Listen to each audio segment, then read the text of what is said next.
Welcome to Keep Your Head Up Hockey. I'm your host, Jamie. We got the full squad intact tonight. Dylan What Jose, up? J-Dog, Let's and the one and go. only Brennan Finch in the house. Salutations. Going to be a hot show tonight, folks. It's going to be a good one. A Real lot of hot. hot topics. We're getting right into the nick of things with the playoffs just around the bend, and we're going to talk all about that. But a quick shout out to Core 4. Thanks so much, guys. You guys are the best. Thanks for tuning in to our pregame hockey show and just an advertisement for this Saturday. Big matchup with the Leafs coming up against, well, we got to say, probably the number one team in the league, the Edmonton Oilers. So should be a good pregame. Don't miss that one. It'll be on your featured part of the group.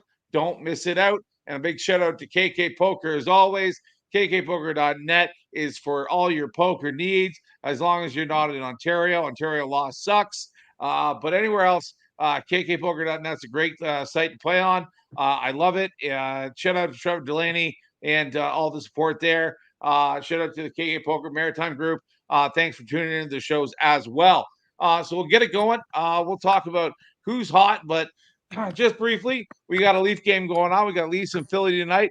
Should be a good game. I'm looking forward to that one. Let's start the show off just by talking about that game and what the Leafs need to do. I thought the Leafs played great last time. But we got to show some heart. We gotta really dig in deep. Got to start playing some playoff hockey. And as of right now, watching the game, I'm not going to give any spoilers to Dylan because he's recording it, but I don't like the heart in this game. They got to pick it up. They've got to show some heart. They've got to really show some passion, and they're not doing it as of yet. But we got to win these games if we want home ice advantage. We've got to win these next 15 hockey games because right now we're going up against Florida. Do we want Florida? Do we want Boston? I really don't fucking care who we get because really I don't think it it matters. doesn't matter. It doesn't matter. It really doesn't matter. Both teams are tough, but really home ice advantage, if we really can truly get it, would be a huge factor in that series against Florida or Boston. I'm going to throw it over to Dylan briefly here to have what he has to say about the matchup against Philly. Dylan, what do you think about the matchup tonight? Toronto and Philly. Well, they just got to come out and dominate like they're capable of doing. Just like they played a dominant game against Carolina and then shit the bed. So I don't know. This team is lacking some identity, and they need to. This is the team where they can prove that they have scoring when asked to, and often and always against a team like Philly, who's struggling to make the playoffs and has a fiery coach that can easily get under his skin and throw the team. Can go either way with these guys with this Philly team, because if you get them going and you get them fired up, then look out. But I think if you get under their skin and get in their faces, they will start to lose composure because they don't have a coach that maintains composure, as history shows. So I think, that's the problem all year with the Leaf identity. You don't know which team is showing up on any given night, but they have the lineup to do it. And even without Mitch Marner, they should be popping goals in the back of the net. I don't even think Mitch Marner contributed that much in the game when they beat these guys 6-2 last time. Wow. So there's no reason why they shouldn't dummy Philly. They should dominate Philly like a gorilla in the jungle. I don't even know if that's a good analogy or not, but like a gorilla on a banana. I don't know. I'll throw it over to J-Dog. J-Dog, what if the Leafs don't dominate? What if the Leafs don't dominate? What if the Leafs don't show up? What do they got to do moving forward after Philly to kind of get this, train ready for the playoffs? Like, wake the fuck up. Well, I don't think I don't think that they're going to have any problems dominating, but if they don't, and I'm pretty sure they're going to, but if they don't, the trade deadline's already passed, and I would sit the Stars. That's what I would do. And because, like anytime they're playing against teams that are shit, they usually shit the bed. I don't know why they play so well against the better teams for most of the part, except for Boston. They seem to beat all the good teams, and they play shit against the the bottom of the barrel teams. And with a team like Philly, who has some talent on the team, they just like they've got some half decent players. Well, they got a couple of really good hockey players. I mean, Roenick and Drew are still there, right? No. Anyway, they're not. They've got a couple of. You know what? Their team's shit. Actually, their team is shit. I can't. I was trying to be nice, but their team is shit. And there's a couple of guys. They got a couple of good defensemen and two good centers. That's it. There's nothing else on that team as far as I'm concerned. And if Toronto loses to them, then there's something seriously fucking wrong. And I would sit the Stars and I would play the young guns and let's see what they got. Love it. Brendan, what do you think? If the Leafs lose to Philly tonight, what do they got to fucking do to wake the fuck up and get ready for the playoffs? Well, I mean, it's definitely a habit of theirs to, shit the bed early and then come back at the end of the game. I would normally say the cliche thing like build a lead and, capitalize on your chances early, build that lead and, keep on powering away. But let's face it, that's not the Leafs, right? They build a lead and then shit the bed. So don't build a lead. How about you go down a couple of goals early? Better chance, but no, I think if they do lose this game, I don't think that they're going to have many issues. They got too many veterans on the team to have issues getting it together before the playoffs or anything like that. Can they beat a team like Boston or Florida, or Carolina? I just don't see it. Not in the postseason, but time will tell. They are built to come back. They're a comeback type of team. So I'm more worried about the team being ahead 2 goals than I am when they're behind 2 goals, because I know that they can score and I know that they can tie it up, and the threat is there. And they seem to just play with this fire in their belly when they're behind 2 goals. It's like they just don't give a shit. They're just out there pounding the net. So yeah, I'm less stressed of a Leaf fan when they're actually behind a goal or 2, which is fucked up. Real fucked what up. What am I hearing? That's a weird fucking way to be a fan, right? It's like, hey, I hope my team goes down by 2 goals because I know they're going to come firing out in the second and third period. Weird thought. Let's keep the show rolling here. That's as weird as they get. Let's talk about a couple teams that are playing good hockey, because really, I got to say, the smoking hot Sabres have been red hot. And you know what? They don't have the great last 10 games. They're only 6-4. Hold on, But, Jamie. I'm getting some crunching in my ear. Yeah, are you typing? No, I'm hearing that too. That's But Brendan. Anyway, yeah. Anyway, so pounds those keys. He's watching some videos on the side there. 6-4 in their last 10, but they beat the likes of Tampa Bay, but Vegas 7-2, Edmonton, Detroit 7-3, and the Islanders 4-0. So like this team is playing good hockey. They're playing good hockey when they have to. They're chasing the playoff spot, and they literally have a legitimate chance when you look at it. And they've only got, they don't have the greatest schedule coming up because they've got Vancouver, Edmonton, Calgary. But then they've got Ottawa and the Devils, which have been hurting big time, like big time. So I think that they can probably get 3 out of the 5 wins: Calgary, Ottawa, and Jersey. The Vancouver Edmonton games are going to be tough, but they just beat Edmonton. So I can definitely see that happening. They're playing really well, and they are, they've got 71 points. The Red Wings have got 74, and the Lightning have 78. So they're right there on the cusp, and they've all played basically the same amount of games, looking at the breakdown here. So I think that the Buffalo Sabres may get into the playoffs. And if they do, watch the fuck out, because I tell you, when this team fucking plays good hockey, there's nobody that's going to beat them. Tage Thompson, when he's on his game, watch out. When Rasmus Dahlin is on his game, watch out. When Skinner is on his game, watch out. When Owen Power plays defense like he knows how to play defense, watch out. They've got Bowen Byram as well, too. He's on Nice fire, addition. playing great hockey. But like Luukkonen, that goaltender, I swear, yeah, you know what? Not a winning hockey team, but he is in the conversation for the goalie of the fucking year. 2.39 goal against average, a save percentage of 915. That is insane. And this guy knows how to stop pucks. So when he gets red hot in the playoffs, how far can they go? Like, seriously, how far can they go? And if you can hear my cat, I apologize. My cat likes to talk in the background.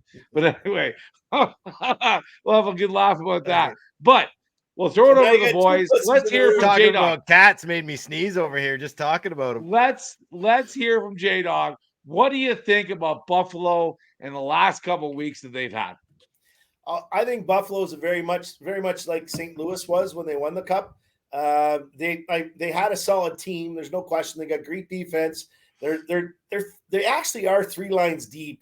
Like I don't think they're actually a 4-line deep team. That's the only thing. So in the playoffs for to go far. However, I think that they could probably if they made it, I think they could get second round for sure. But I think that they would run cold like towards the end of a second round, and definitely wouldn't make it past the third round. I just don't think that they have enough like depth as far as going 4 lines deep. They are a pretty tough team to play against. They actually play fairly physical. Their defense plays like they're a very fast puck moving defense team. That's for sure. Their first pass is lightning. They can skate the puck out fast too. They're a pretty dynamic team for, nobody talking about them. They should definitely be talking about them more. There's a lot of talent on that team, and I think coaching wise, I'm not sure. That's the only thing. I'm not sure that coaching wise that's the right coach for that team, but I see. Honestly, who I would bring back? Ted Nolan. I love that guy, man. Go on. Yeah, Ted I think Nolan. I think that's what that team needs. That's it. That's what put that team over the top, is a guy like Ted Nolan. Yeah. Just love that guy, man. And he was like the old school style coach that, gave them shit when they played bad, but then rewarded them, like go out and party and go out and have some fun, right? Like, and that's kind of what a coach has to do. But Ted, he was a good goal. Tough but fair, work and, hard, play hard kind of guy. I don't mind it. I like it. Yeah, man, I love that. Style. Going to the dressing room just firing hot when you lose a game and start whipping pucks like Pat Burns, kicking over the garbage can and shit. Yeah, just throw in the garbage can. But that can galvanize a room, man. And you know what? It shakes the minds of the players. They get out of their heads a little bit. They're like, oh, the fuck. They're not thinking about their missed shots and everything else. They're just like, the fuck is coach on right now? He's on one. But I think kind of laugh about it. It actually probably makes it funnier, to them. I'll throw it over to you right after, Dylan. But I think the game that kind of had me wake up to how good Buffalo really is when they won that game in overtime against Edmonton on the Saturday last weekend. Or not last week, the weekend past. Like, that was a good hockey game. And you see the goal that got called back, and they were all in the dressing rooms and had to come back out on the ice. Like, that was pretty crazy, and they still got it done and ended up winning the game against a really tough team. But like, Dylan, what are your thoughts on Buffalo? Are they a team that everybody should be scared about, or do you think that they're going to miss the cut? You remember from our first show, I had this team. I think you had this team making the playoffs.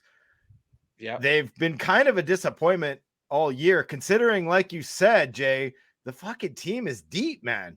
3 lines deep. They just need to find some cohesion on that team and work together and get the pucks in the net. I think you're seeing an off year from Thompson. They've been talking about him a lot, how he's not quite putting the puck in the net with the same amount of prowess. Maybe he's getting a little more attention from the opposing team's defensive core than he used to. That can kind of affect a guy like that. But again, talk about the not just goaltender of the year, but name of the year, Jukka-Pekka Luukkonen. Who doesn't love saying that name? I wish I was an announcer for the Buffalo Sabres, got to say that fucking name every single night. Yuka pick some Pekka Lukanen with somewhere? the save. Like, that guy is 100% a Vezina candidate on a team that should be doing better. I haven't watched too many Buffalo games closely. Maybe there's a few games that he could have stolen for them. I'm not sure. Maybe there's games that he has stolen for them. Still not sure, but he's definitely should be a confidence booster for that team going down the stretch. And I'm actually quite surprised at the East right now. The East has tightened up a lot. I was like, as of last week, I was like, the East is a lock. This is it. But now I'm looking at teams like Washington, which I didn't expect to be in there. I think Ovi's caught a little bit of lightning in a bottle, so he's firing the puck in the net. So that's keeping Washington alive right now. Philly of all teams is still in there. They're in third in the Metro now with like 76 points, but they could easily be bumped out of a playoff spot. If the Leafs can get the job done tonight, they might be even out of a playoff spot as of tonight. Yeah, I don't know, man. Like, I knew Pittsburgh wasn't gonna be in there. I thought the Devils were gonna make a surge. I still think they can. There's still a little bit of time left for them. And the Islanders are a decent team too. Like, they should be in there. Red Wings have been shit in the bed lately, so I don't know. I don't really care for the Red Wings too much, but I do kind of want to see Buffalo in there. I'm not gonna lie. They're like the what do they call those? The Niagara Falls rivals or whatever of the Leafs, cross-border rivals. You get the fans, the Toronto fans just hopping on the bus and rolling their way down there like they're on Slapshot with their asses sticking out of the bus or something. Like, it's just a crazy time, right? Gotta love cheering for the underdog, right? And like Buffalo's in my family because my brother and my dad just absolutely adore this team and always have. And I've kind of grown up like cheering against them, right? But I wouldn't mind them seeing them, make a run for the playoffs and then finally getting in and surprising a bunch of teams in that first round or that second round with a couple wins. You never know. It's a completely different game when you get into the playoffs, right? And I just think that they have it, and I saw that before the year even started. They had a shitty fucking run of luck. They just weren't getting the puck luck. And then finally, all of a sudden, like, things are starting to gel. Things are coming together. And when they're on, they're fucking on. So I wish them the fucking best. I really, truly do. We'll move it on. We'll move on to another team that's just red hot, playing really good. Playoff bound Preds, the Nashville Predators. Party town, rock town. Nashville is rocking it. 8-0-2 in their last 10 games. They have not been beaten in the regular freaking time in 10 fucking games and have lost only 2 in the overtime, which is unheard of. Like, they've beaten Anaheim, which is not a great team. Ottawa, not a great team. Minnesota, not a great team. But Colorado beat them 5-1, and they beat Montreal, or they lost to Montreal 3-4. I think that was one of their overtime losses, right? They beat Buffalo, who's on a roll. They beat the Columbus Blue Jackets 2-1. They lost to Minnesota in overtime 3-4, but then they beat Winnipeg and Seattle. So like this team is on a run, and they are doing or heating up at the right time. That is just outstanding. They've got the right squad too. When you talk about them, they've got the likes of Philip Forsberg, Roman Josi. They've got Gustav Nyquist, Ryan O'Reilly, who's got 56 points this year. I couldn't believe it. Like, he's producing well, at his age. And Tommy Novak. They've got, Jason Zucker, Ryan McDonough. Like, they've got some guys on that team. And Saros, their goalie, is playing great. A 908 save percentage and a 2.8 goals against average. Like, when you've got that going, like, that's really good. So they surprised me, and their schedule looks good here too. In the next 5 games, they've got San Jose, which will be a joke tonight. They've got Florida, which won't be a joke. But then they've got Detroit, which they should beat Detroit. They've got Vegas, and Vegas has kind of been on a downswing a little bit. And then they've got Arizona, which they're going to kick the shit out of. So 3 out of the 5 games, I think they're going to have a W, and that's just going to add to their relentless pursuit for the playoffs. they're in a playoff spot, and I think that they look pretty solid. I'm going to throw it over to J-Dog. J-Dog, what do you think about the Preds and the last couple of weeks for them, man? They've been looking good. Well, I'll have to say that if you've got a goalie like Saros in net, you're probably going to go somewhere. Anyway, this kid's calm as a cucumber, doesn't get rattled. Very, very little movement between the pipes. He's very settled when he gets into the game. He gets very settled very quickly, and he eats up rebounds like nobody does. He's one of the best as far as and anybody I watch, any of the games that I watch, I think he's one of the best rebound goalies in the league. And when he does give a rebound, it's usually kicked out quite far, quite to another angle where nobody's around. He's smart in the way he directs the puck.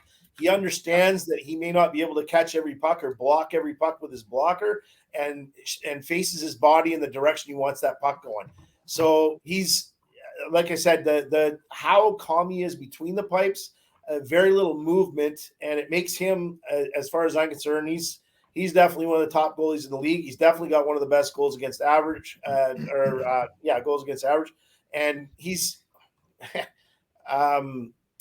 he's reliable. He's just really reliable. He's had 3 games this year, I think, where they got kind of blown out, and it, like, the next game, it was like it didn't even happen, and I guess after, us being Leaf fans and after watching, our goalie, not be able to recover, you tend to notice those things. Obviously he's recovered now. Samsonov's playing very well now, I think, but getting back to Saros, I think he's just one of the best goalies in the league, and I'm a fan, to be honest with you.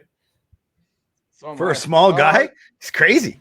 Yeah, he's like 5'11". Jose. Yeah, and he covers a lot of net. He seems to be, well, he plays wide. He plays big. He's very, he plays like a big goalie. He's very like, even when I know obviously he's playing butterfly style, but when he's playing it, he's very upright. He doesn't sit down on his knees. That, like I said, he covers like the lower part of the net so well, and has no movement.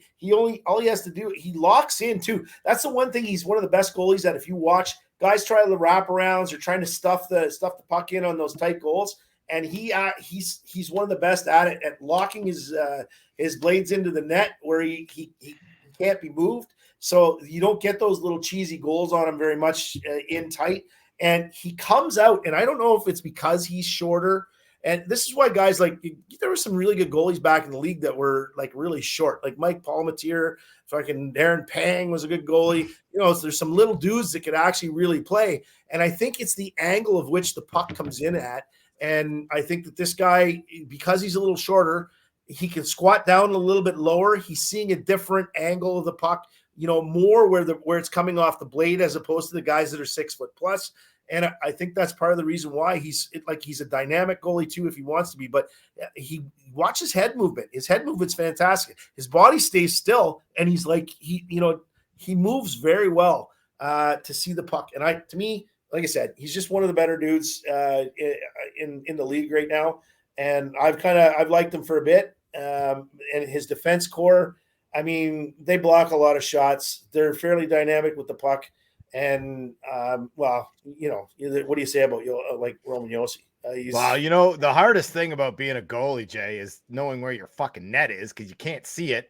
And Roman Josi is Saros Roman Josi is also on the Preds, the number 1 defenseman. But Saros is he seems to know where his net is at all times. In fact, I believe if you watch him play, that he gives away part of the net, knowing that he's given that away, and then he's so quick that he can take it back. Right. So guys are shooting for the where they think is an open spot. He gives them more, knowing they're going to shoot for it, and he's just right there, Johnny on the spot. So good for him. Good for the Preds. Fuck, I knew this team was going to do well. You know what surprised me most about this team is that they didn't do fuck all at the trade deadline. I couldn't believe it. They had I know they had $8 million in cap space. They're one of your blue collar teams, Jay. They're just guys that the highest paid players are $8.5 million. One's a defenseman, one's a forward. Every man is looking out for each other. And anybody that can sport one of those and score a Twisty? goal. Little Oh twister. my God. Philippe? That is Love it. The twister. Forsberg's Oh, yeah. rocking that thing, man. Yeah. That's old school porn star right there. You gotta love it. Oh yeah, his twisty's real Yeah, I good. tell you right now, though, it's We all should do about it. believing in your squad. We'll do and a twisty show obviously- for November. Obviously, their back end. Obviously, they believed in the squad, right? And they said we've got the right team for it. They've got a young squad. They've got some great, quick defensemen. They're 4 lines deep, as Jay likes to say. You know, when you got a 4-line deep team, great things can happen, and great things are happening for Nashville. I gotta fucking love it. You gotta Cohesion, love it. man. You gotta- Cohesion. That No, team, a no, lot of true those guys that. have been on that. They've got a core that's been around, especially their defense core. They've got like most of their team is based off the defense, like the defense core, and that most of that core has been around for a long time, man. I mean, like, and you look at who they've turned into, you know, and it's they're in the, I'd say they're in the top 4 defense core. I don't really see too many other teams that are much better defensively and offensively that have both. You know, they play both ends of the rink very well, and they don't get caught up in the middle very often because they got some speed. And what they don't have in speed, like they tend to be able to cover for each other very well. Yeah. Love it. Love to hear it, guys. We'll talk about honorable mentions because you know what? Like everybody's playing good hockey right now. Like everybody's did I spell it wrong? Honorable mention. Oh, gosh. A typo. You got a little Anyway, meme there. It's because you're angry. anyway. I thought I was gonna get Oh, the gosh. earmuffs out. Have we talked about the But Leafs yet? Well, we're going to. We're going to get there. We're going to get there. I don't think that they're hot. They got to be playing better. But we'll mention a couple teams here. The Vancouver Canucks are playing decent hockey. You know, wins 5-3 and 2 overtime losses, 12 points in their last 10 games. The teams that really have rocking it are Nashville and the teams we've already mentioned. But I've got to say too, Edmonton, 16 points in their last 10 games, 7-1-2.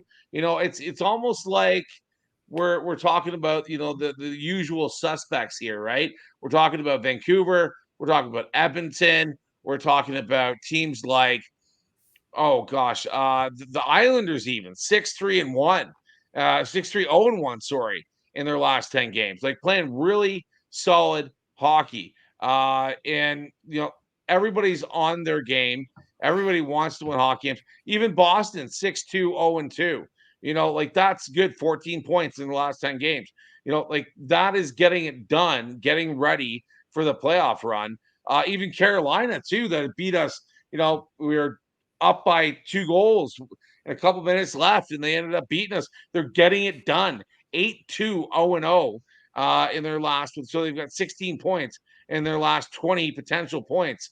You know, if even Florida too, 7-3, 14 points, you know, in their last 10 games. These are teams that are going to make a deep run in the playoffs. And this is an important time of year.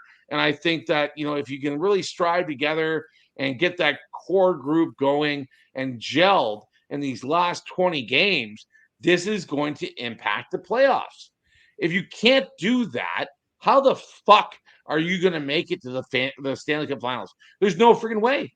There's no way. If you cannot win the majority of the last 20 games of the season and go in with a hot streak, something's wrong, obviously, if you can't do that, right? Or you've got a really tough schedule, but most teams have a kind of a mixed schedule, right?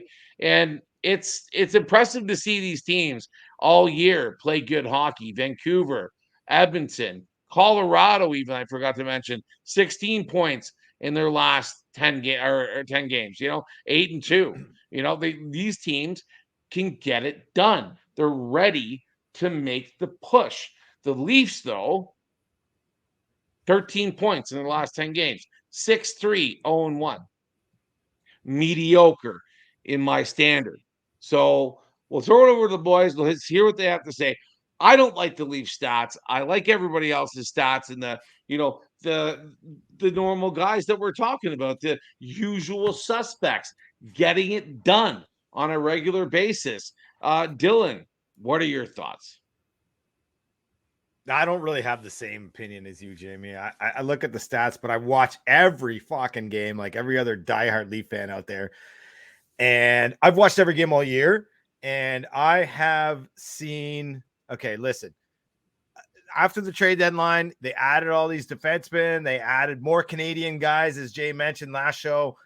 I see a difference in this team. I truly do. Even against that Carolina game, which they lost, okay, there was a difference there. And come on, to be honest, that Carolina game had 2 fucking goals with like 2.7 and like 4.5 goals. And that tying goal was like a bing, bang, bong fucking ping ball shot. Like, come on. Like, what are you going to do? That's just bad luck. I think they're playing solid hockey. I think they're playing better solid hockey and more playoff hybrid type hockey now than they ever have all year. And they've got the core to do it.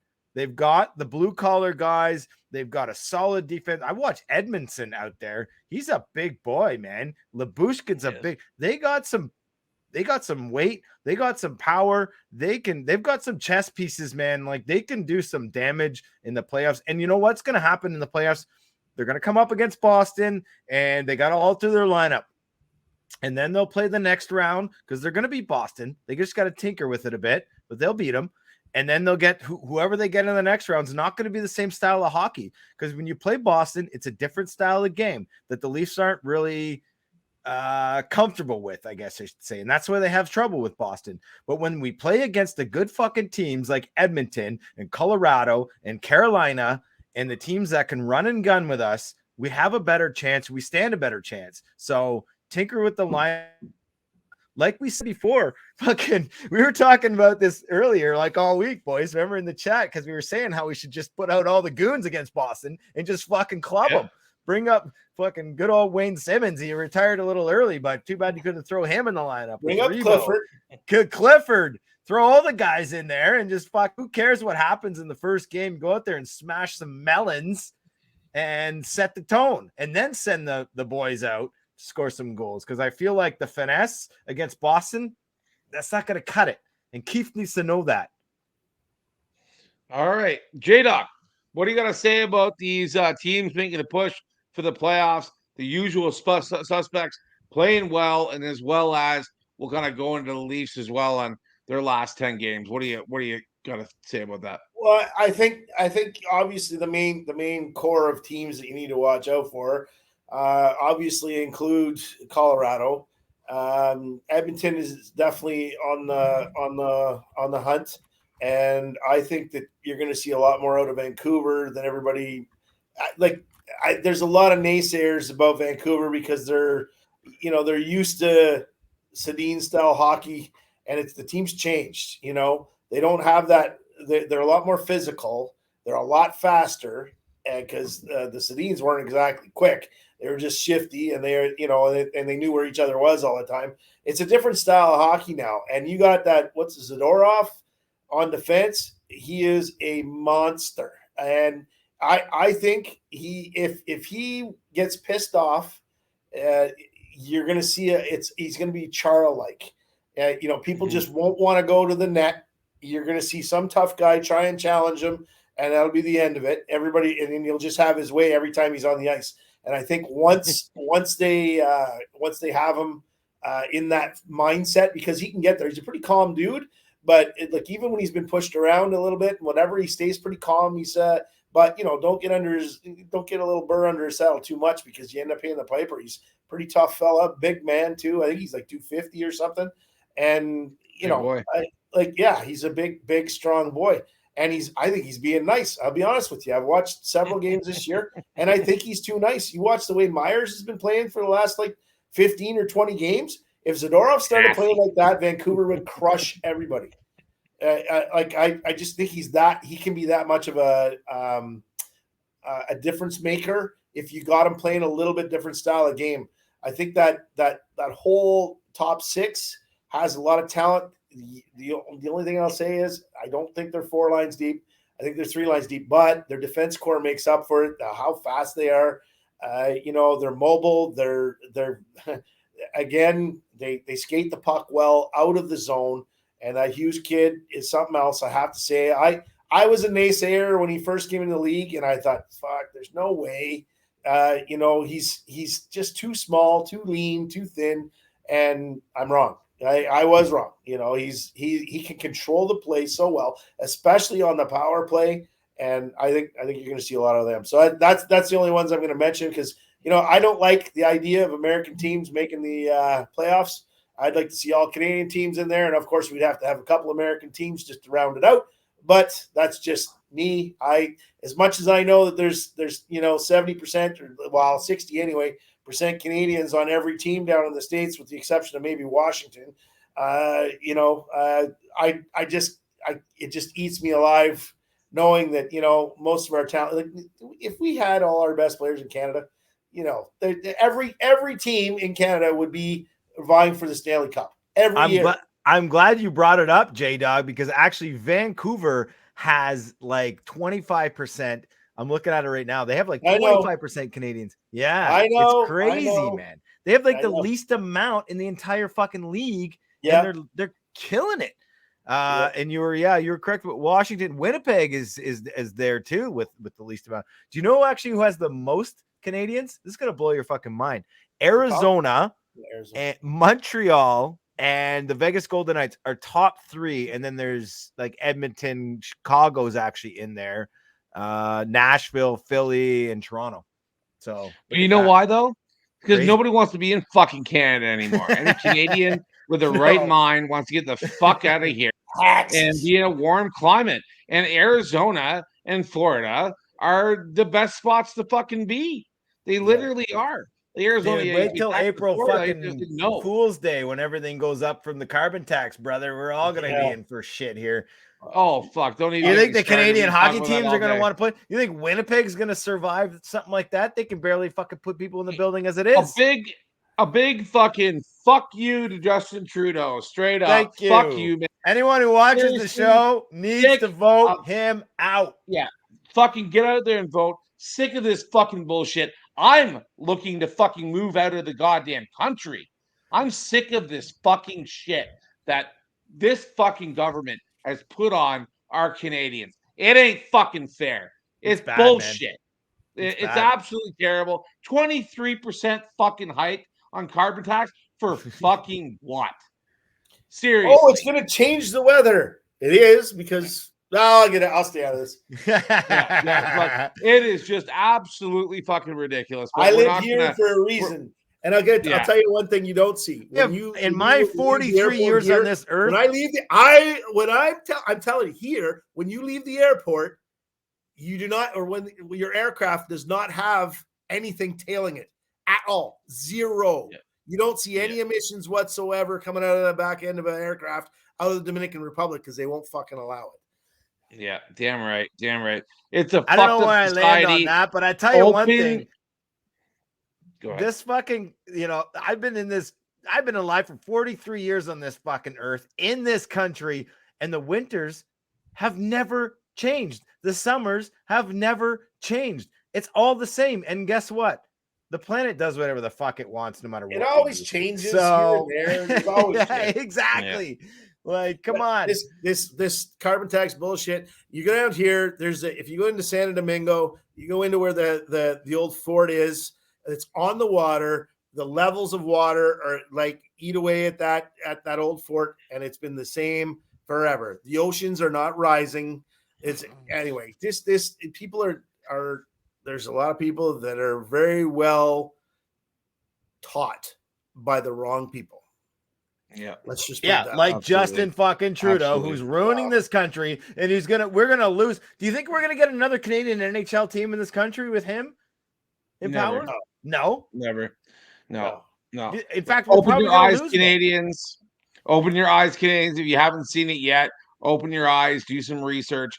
This is absolutely fucking ridiculous. 37 charges that have been held back against him since he's been prime minister. 37 charges, and they're all felonies. They're not. Hey, RCP minors. Hey, RCMP, how you doing? Why don't you do your fucking job? Seriously, had enough. I'm going to bring this up again. You don't just charge people that commit crimes in this country. Ridiculous. I'll bring this up again. Anyway, my son swore into the military.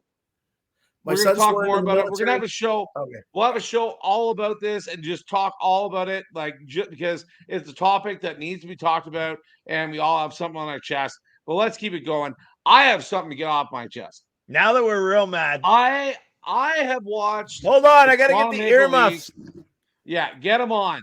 I have watched the Toronto Maple Leafs since I was born. And I tell you right now, there's no fucking heart in this fucking team. Zero. Not a fucking single one of them could really fucking truly care if they won the Stanley Cup. And I see it on a day by day, game by game basis. The only players that care, the only two, are Austin Matthews and Morgan Riley. The rest of them are getting fucking paid very well and don't truly fucking give a shit. Do they put their body fucking in the way to get in the way to make it play? Rarely. Does Nylander actually fucking care about winning a hockey game? No. He cares about individual points and how he's doing in the game. Or he's tired. He's like, oh, there's a 2-on-1. I'll just go to the bench. I won't just suck it up and really power through, and maybe potentially I'll get a pass to score a goal to win a hockey game. No.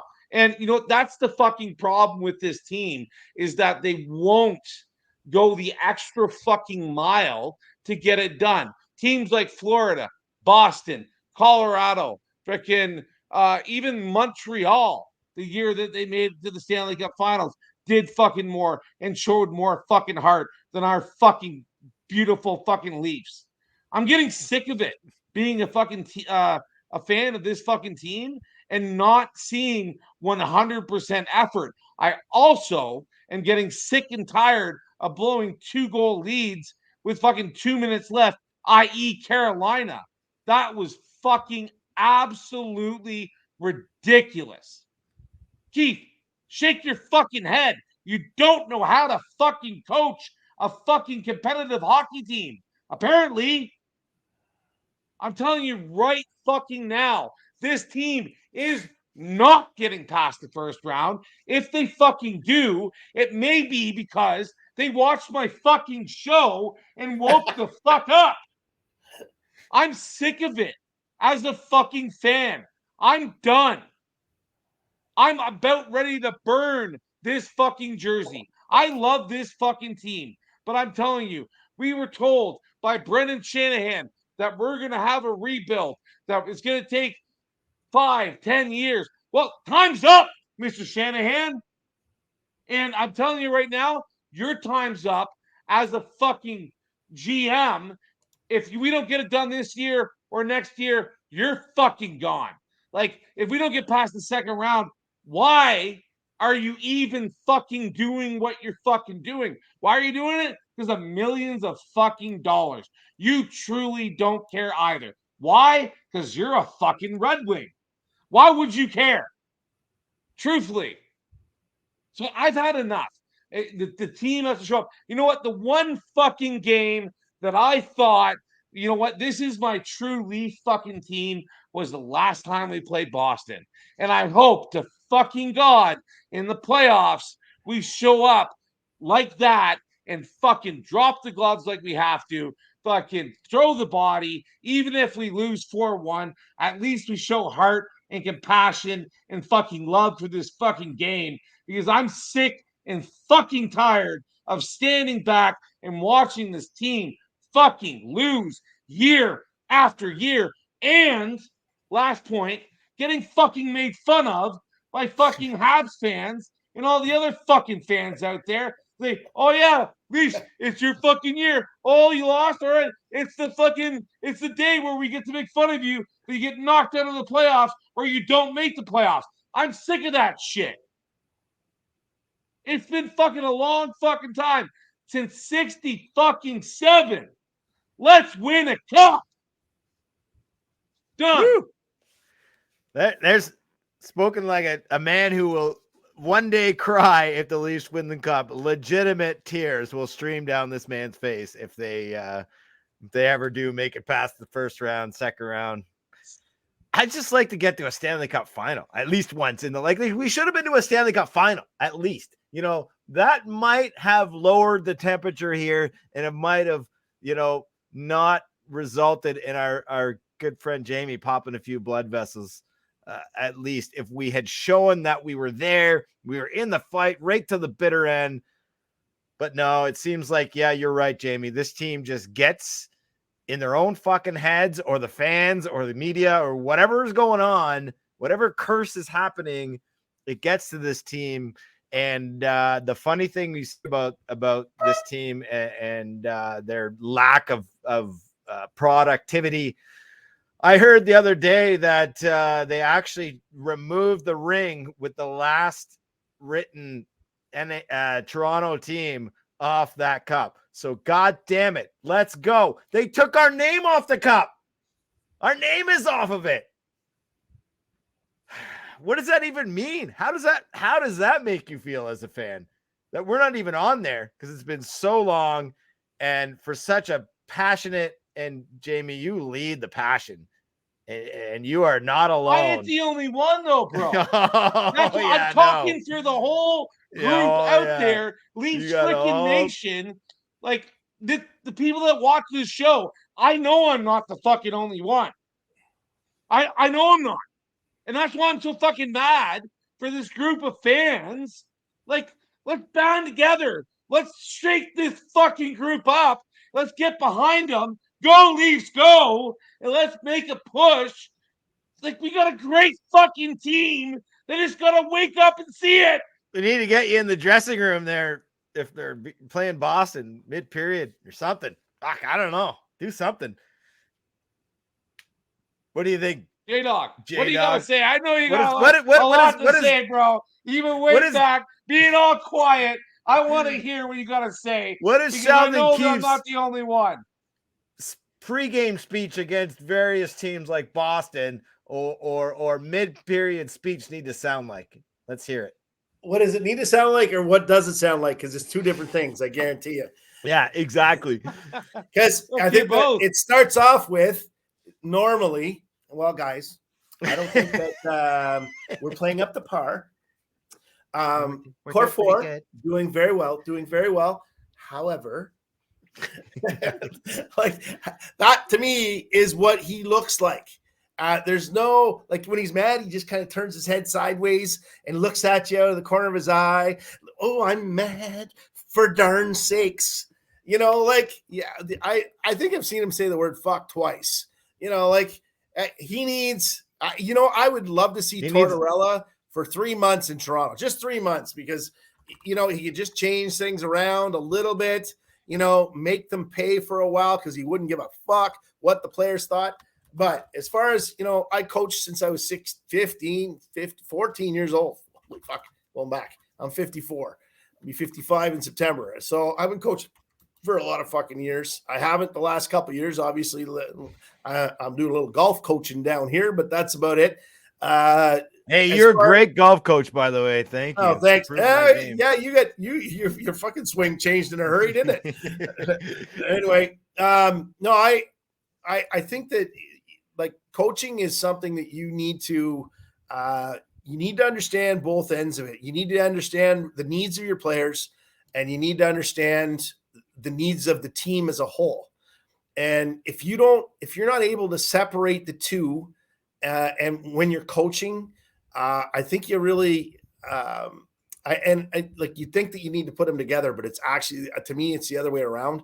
You need to separate those two things, because there's certain people on your team at this level, at the NHL level. I mean, I've never coached that high a level, but I've coached some important games in my life, and I've coached the nationals at the military level, in the military, and I think when you are not sure about how you're feeling yourself as a coach, you have to be able to turn to your assistant coaches, some of the players on the team, and say to them, seriously, I need some help, because you're past the point now. You can't bring in anybody else. They're not going to fire him right now. It'd look really bad if they did.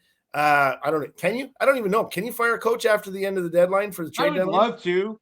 After You the can fire a coach Carolina anytime loss, you want. Can you? Okay, I don't get know. the You know what? That's fuck one thing I out. never thought about before. But But it just doesn't happen, I don't think, No, unless I you do know. something like Yeah, it doesn't egregious. happen. cohesiveness is an issue. But the problem is I think he's lost the room. The only thing that's helping him right now is that they brought in a guy like Edmondson, Labushkin, that Dewar. I don't know much about the kid, to be honest with you, but reading what I read the other night, it seems like he's a team player. So I don't like these guys are great guy. team players. They sound like I did a lot of reading on, especially on Edmondson. One of my friends that was just here. Shout out to my buddy Rick Beaudry. He's back home recuperating from his little trip down here. And anyway, yeah, we had a good time.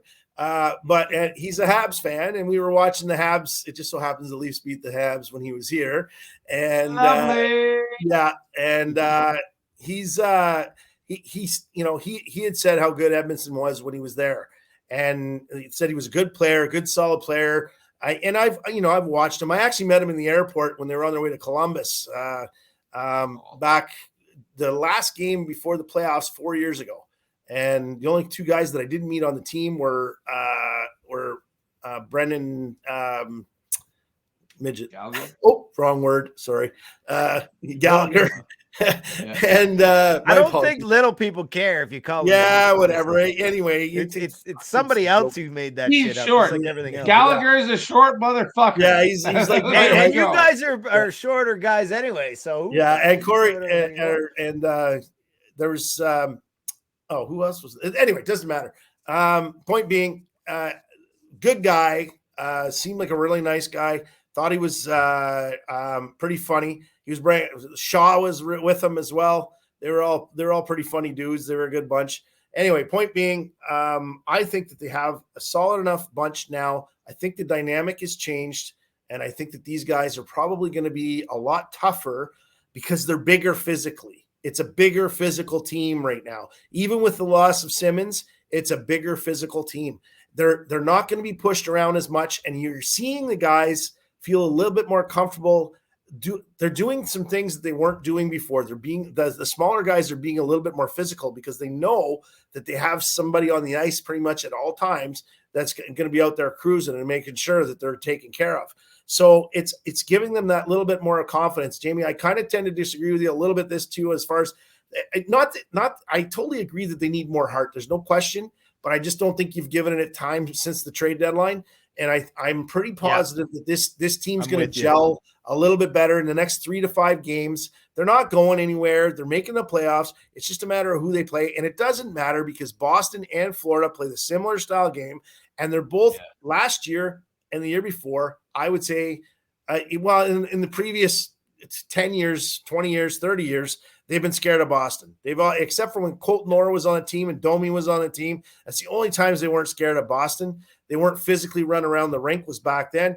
Now, it's like the Boston doesn't even have a tough team, and they still seem to play tougher, except for that last game. And I honestly believe that was a little mindset change. And then you got the new trades in, and everything's going to change. It's going to be a lot bigger, physically dominating team, I think, because you look at the best players on the forwards. As far as Matthews is 6'4", 240 or something.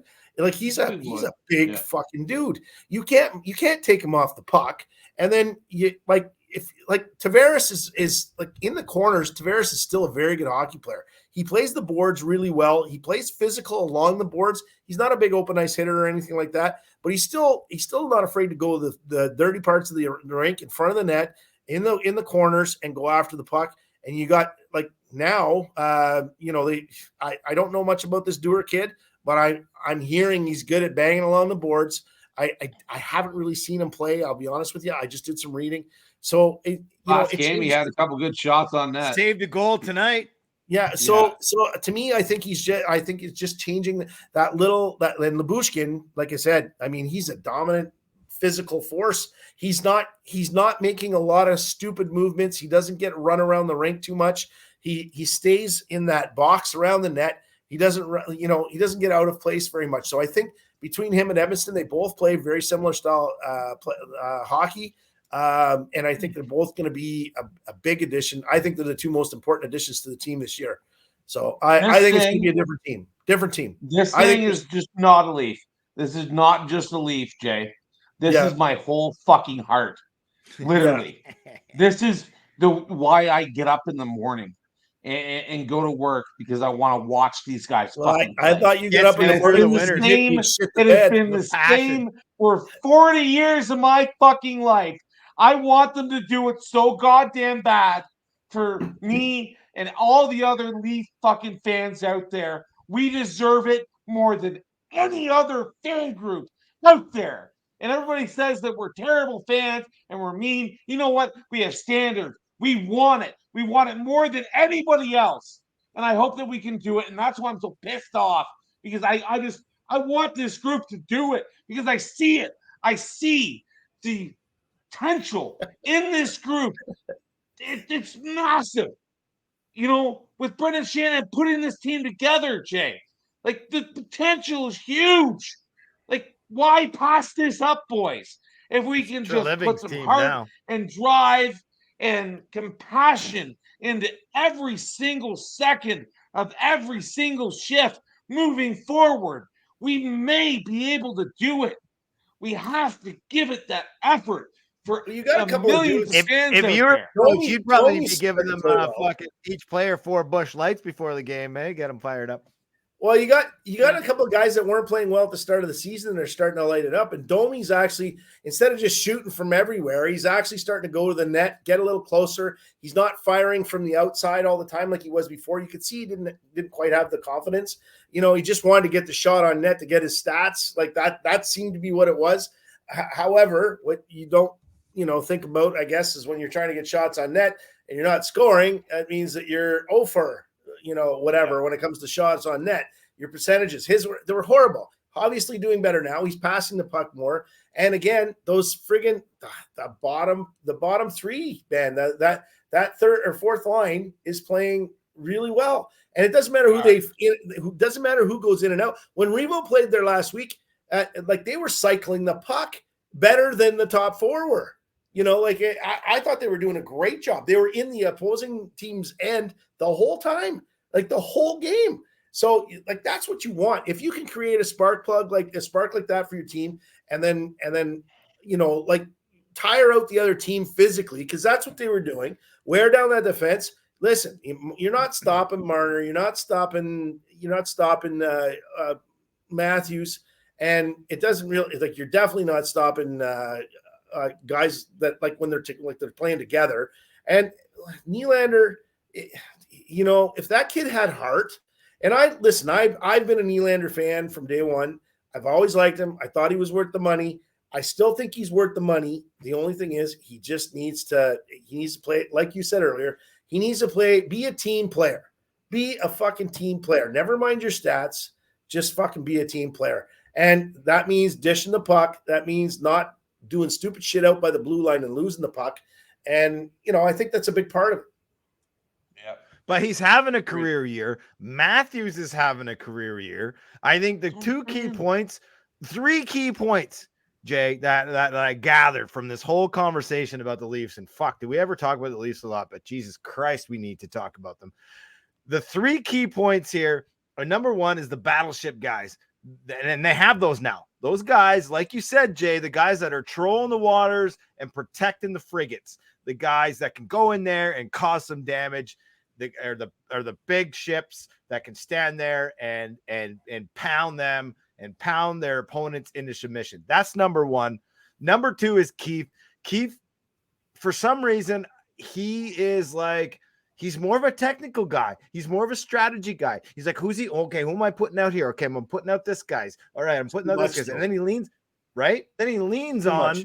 He leans on his core guys too much. He's not going, who's having to get, a lot of the fucking best coaches and the winning coaches, who's having a good game tonight? Let's get him out there. He doesn't do that enough. So he needs to balance that. And the third thing he doesn't do is the passion. He doesn't have that fiery voice behind the bench. He doesn't show it anyway. If he does, he hasn't shown it.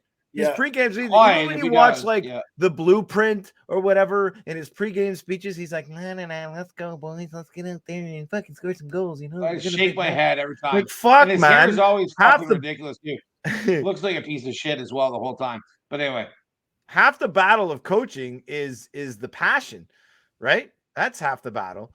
And then the third thing is these complementary players that we've tried to fucking put on this team, and nothing stuck. Like, okay, now we got Domi and Bertuzzi. These are the guys. Now we got, but now it seems like this is the first year where we have like McMahon. We have Dewar now, who seems to be a guy who's gonna be one of those difference makers on the third and I fourth think line. he is. That you had the fourth line the other night that was playing like fucking fake tits, man. They were just the best line out there. They were just looking great. Right? So I They look mean, solid. this is what I'm talking about. This is where the team needs to, those are the three things where the team needs to make a difference, and those are the differences where the edge is going to be in our favor. And that coupled with like, and again, I think it comes down to coaching, is putting the right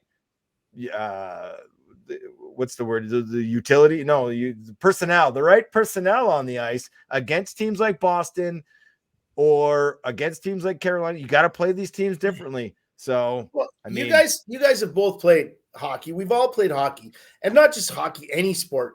The coach makes your fucking year. It absolutely makes your year. If you have a good coach, you have a good year. Even if your team's shit and you have a good coach, you can still feel when you leave the leave the ice for the last time at the end of the year and go, you know what, that wasn't a bad year.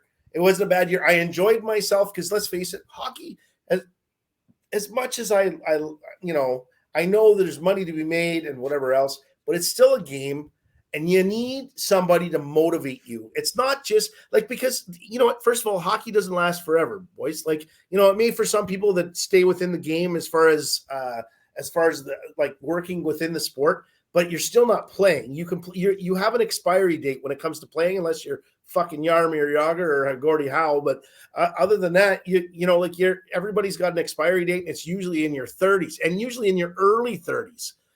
So like could you imagine being in the NHL and then having like coaches that you're just annoyed out of your wits with, and you're stuck with them for 4 or 5 of those years, and you may only play 8.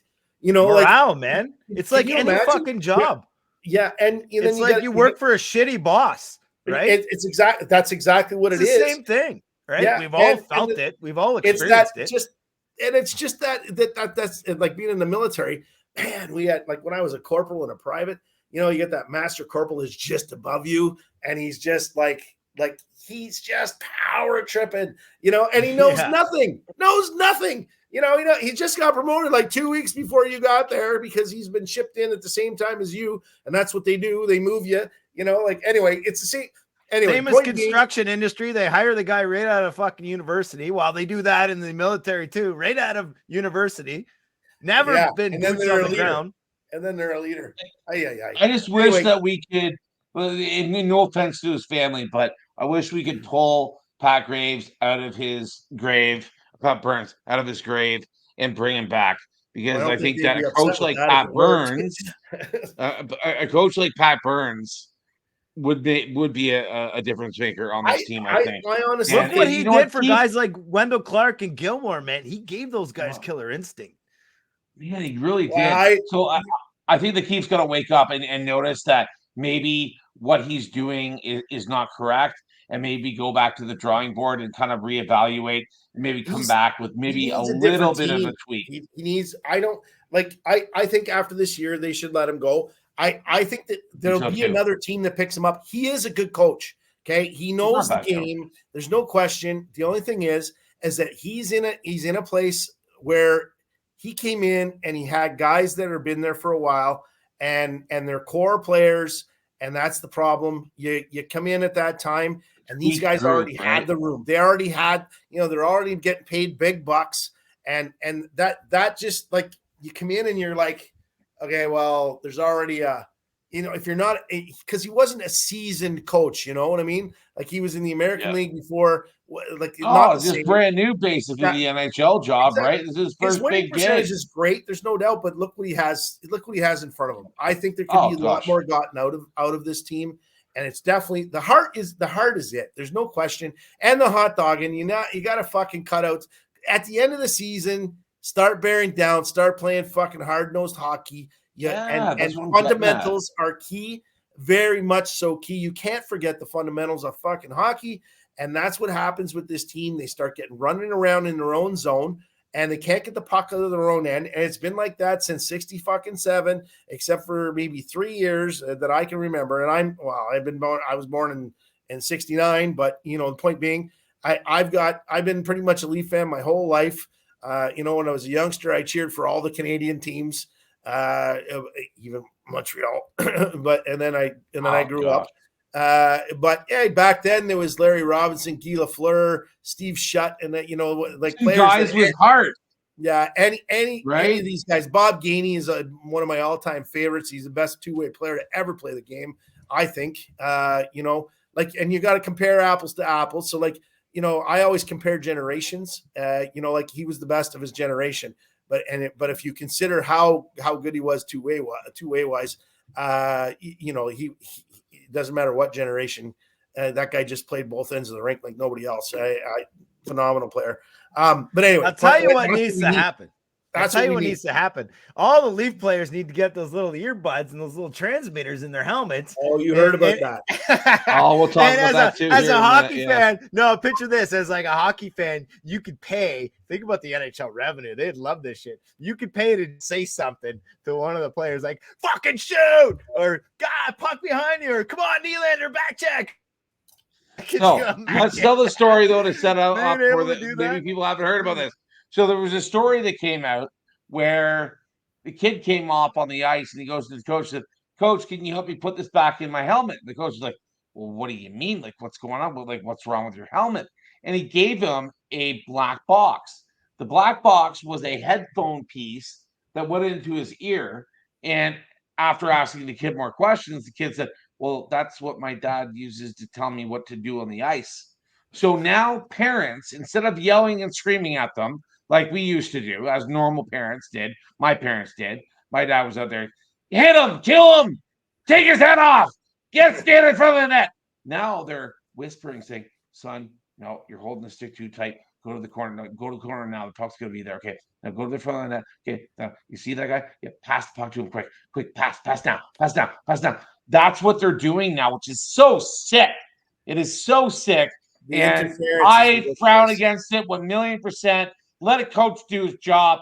Let him teach the kids how to play. Let the kids just play the game. The game's supposed to be fun. It's not a fucking science. It's not the fucking army. It's not fucking NFL fucking football. And your kid's not a quarterback. He's playing hockey. It's just next level cheating. He's growing up. He's having fun. It's bullshit. And it's an advantage. Whatever parent that was, I hope he gets you can't do that. It's illegal. Can't do ridiculous. It's ridiculous. And it's stupid. And it takes away from the spirit of the game, everything. Like I've thought about doing it. I'm like, wouldn't that be a great idea? But it's like one of those things, man. It's like banging your boss's wife. Like you just don't do it. It seems like a good idea. You don't shit where you sleep. And I think that's like shitting where you sleep, and it ain't good. One final thought on the Leafs, and we'll move on to our last topic here, boys. I just think that literally the boys need to reevaluate right now with 12 X games coming up, going into the playoffs. What are they not doing? And what can they do to change that to get ready for a team like Florida or Boston? And I think the number one thing here is heart, passion, and toughness. That is what we've missed in the playoffs. Yes, they've been passionate. They've been, they've tried their best, all that shit. Have they been fucking tough the last few years? No. Have we added those pieces? Absolutely, yes. We definitely have. But if we can change that, maybe, Leaf fans, we can make a push for the third round finally since 1993. And wouldn't that be something to strive for and to watch for? And then maybe, in all God's grace, we may make it to the Stanley Cup final. You never know. But I'm going to tell you right now, I fucking want it so fucking bad. Go, Leafs, go. Let's fucking get it done. I want it. Let's get it. Let's go, Leafs, go. All right, boys. Last freaking comment of the night. We're going to give a massive shout out to Mr. Wayne Simmonds for being an absolute beast. And for some reason, my mouse is not working, boys. Trying to get it to work. It's not working. Oh, here we go. Massive shout out to Wayne Simmonds. I had a little bit of a ditty typed up for him, so I'll run through it here, and then we'll talk about him in general. Because you know what? He had a great career. He's a Canadian boy. He's from the Toronto area, and my mouse is just being not responsive. So I apologize for the delay here. We're going to finally get it going. Here we go. It's finally being okay. So, drafted 61st overall by LA in 2007. Simmonds just played 3 seasons in California. He moved to the Flyers. And really, that's where he had his best years. He played some phenomenal seasons there, and he was one of the best. He was one of the best power forwards in his day and age. He played 584 games for him, scoring over 200 goals and 378 points. Simmonds was just a big of a fan in Florida as he was in Toronto. After his time with Flyers, 2019, he spent part of 2 seasons with Nashville and Jersey, and as well as Buffalo.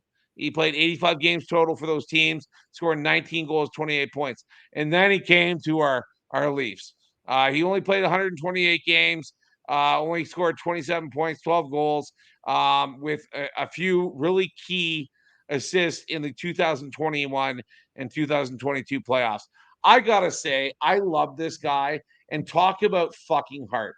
We're talking about guys like Domi that had as much heart as him. We're talking about guys as Wendell Clark, and we're talking about guys as Doug Gilmour. This guy had the heart. He wore the Leafs sweater almost as a freaking huge heart on his chest, just beaten because he's from here. I wanted to tell him a big kudos from Keep Your Head Up Hockey. A huge shout out from Jamie Young. I'm a huge fan and always will be, as just as your person, your personality. You wear your heart on your sleeve. You're a great person, and I wish you the best in retirement. Do you boys have anything to say about Wayne Simmonds? We'll throw it over to Dylan. Oh, sorry. Little technical difficulties. Yeah, I mean, when they got this guy, I was so excited. I'm like, this is the kind of guy we need on this team. A guy who could score goals and punch people out and just be a threat out there and still score goals. This is like a Wendell Clark type of guy to me when they got him. But yeah, unfortunately, he was just a little bit past his prime. And I can't remember exactly. It was a couple of years, 2, 3, 4 years ago, maybe. Like, I think the team, we still had the good core players. Like, we should have done a lot more. And it just didn't quite pan out, but love this guy in his prime. If you could handpick guys in their prime to be on your Stanley Cup team, guys in their prime, this would be one that I would take for sure, because he's like a Tom Wilson type of guy who is mean and dirty. Not dirty in like the penalty, in a Brad Marchand sort of way, just a gritty guy who gets in the corners. Gary Roberts. Yeah, exactly. Gary Roberts kind of guy. Yeah. Tom Wilson comes to mind. Guys like that. He's not like a Sean Avery little bitch or like a Marchand or whatever. Like, fuck those guys. He's like a heart and soul guy, and I would love to have him on my team in his prime, and we did, and unfortunately it didn't work out. But thanks. Cheers to Simmonds. Let's have a pint, brother. Congratulations on an amazing season. J-Dog, anything, final words on Mr. Simmonds and his retirement? Oh, yeah, I think he had a great career. I think he was probably one of the most feared dudes in the league for quite a while, but not just because of his physicality. He could actually put the puck in the net. I think that as a Leaf, he was very underutilized. I think they could have, if they would have just asked him to play hockey as opposed to being that cruiser out there. I think he probably would have actually been. You put him on the fourth line, sure, but I think he was probably good enough to play on the second and third line. If you would have given him a chance, but they didn't. And I think the reason why he fizzled out at the end is not his fault. I think that was another coaching or management decision that was not. It just wasn't well thought out. Why did you bring him in? You didn't just bring him in for the physicality. He has points on his fucking score sheet. Why not utilize that if you're not going to use him for the fighting? Because obviously there was no, he was out there cruising like he was supposed to be, and he did it when he needed to do it. But you could have used him as an actual player. I mean, I would rather have him than several of the guys that they've had over the last couple of years. On the bottom six. So they were underutilizing him. Anyway, as far as getting back to him, stellar career, great player, always classy. He had a couple of times where you're playing that kind of a role, you end up being a little bit of a monster on the ice here and there. But I think for the most part, that guy played pretty classy his whole career. Similarities to him and George Laraque as far as the way they talk to people on the ice, hey, good luck. And, they're all kind of, nice and whatever, punch your face off. And then let's go for a beer afterwards kind of guys, which I thought was always, he's always patting guys on the back of the head after he's fought them. And you didn't see him do too many dirty things, never. No. And I think he was a pretty well respected dude. And I think he was a very good team player. And, especially for the Leafs, keeping his mouth shut the way he did, I thought he was a class act. And as far as I'm concerned, this is part of the reason why I'm not a big Keith fan anymore. And I was at first, but I lost respect for the way he's treated, and Shanahan as well. I'm not big fans. Don't like Shanahan. No, not a fan of Shanahan anymore. He got to go, even if we win the Stanley Cup this year. Enough of Shanahan. I'm fucking done. I'm over it. But that's what the show is, boys. Last shout out. Poppy, you've been putting this hot sauce on your fucking shot all fucking year. Let's get it going. Get that hot sauce out again. Let's get some more Matthews goals. I want him to get to 70, boys. I really do. I really do. But a huge shout out to you. If you've watched the show until now, I want you to do us a couple favors. And a lot of people aren't doing these favors for us. Please smash that like button, share the show, and then talk to somebody about the show. Tell somebody that you watch the show, what we talked about, how we are, how we're obnoxious and fucking just crazy, especially me. I'm fucking nuts. I know that, but that's okay. We're passionate. You forgot good looking, intelligent. Yeah, all hilarious. This fucking crazy shit. But you know what? Like, we know we're crazy and we love it, and because we're crazy about this game called hockey. We're running it right into the playoffs. There's going to be big things coming up for this show. Watch out for our fucking TikTok. Launching next week. We're going to have some shorts. So get excited for that. But yeah, please smash that like button. Tell a friend. Share the show. And just be safe out there, folks. Thanks for watching. We really appreciate it. Shout out to the Core 4. Love yous. And keep your head up. That's what it's all about. Keep your head up in life and in hockey. J-Dog, final note? Yeah, I'd just like to say, shout out to Chris Simon's family. His passing earlier. So, great player. Maybe we could talk a little bit about him on the next show. But it's another sad day for one of the enforcers in the league that was definitely a force. Yeah, Simon and Kotz. Yeah. Kotz. I didn't know that other guy too well, but Katsinov. Yeah, we'll talk about both in the next show. A little bit further detail. Don't want to end the show on a bad note, but let's end the show on a good note because we talked about this earlier. How the Leafs, I don't even care if they shit the bed. They're down 3-0, and here they go. They're all over Philly right now. It's 3-2 Okay. on a Well- power play. See, this is what I mean when I talk about I'd rather be down a couple goals than up with this team, which is All right. fucked up. Well, That's how fucked if up you're- it is. if you're a fan of our Jay, show, what we is love you. happening to our If you brains? just tuned Why in is for the this first team time, doing this? we love yous. Thanks so much for tuning in. We appreciate you tuning in. And again, thanks so much for being part of our show. Keep your head up, hockey. All the best. Keep your head up. Be safe. And we'll see you on Saturday for the pregame show. Edmonton against Toronto. Huge game. Get excited.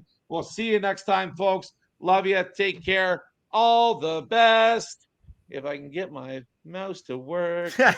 Cheers. Take Look care. at that mouse. Ciao.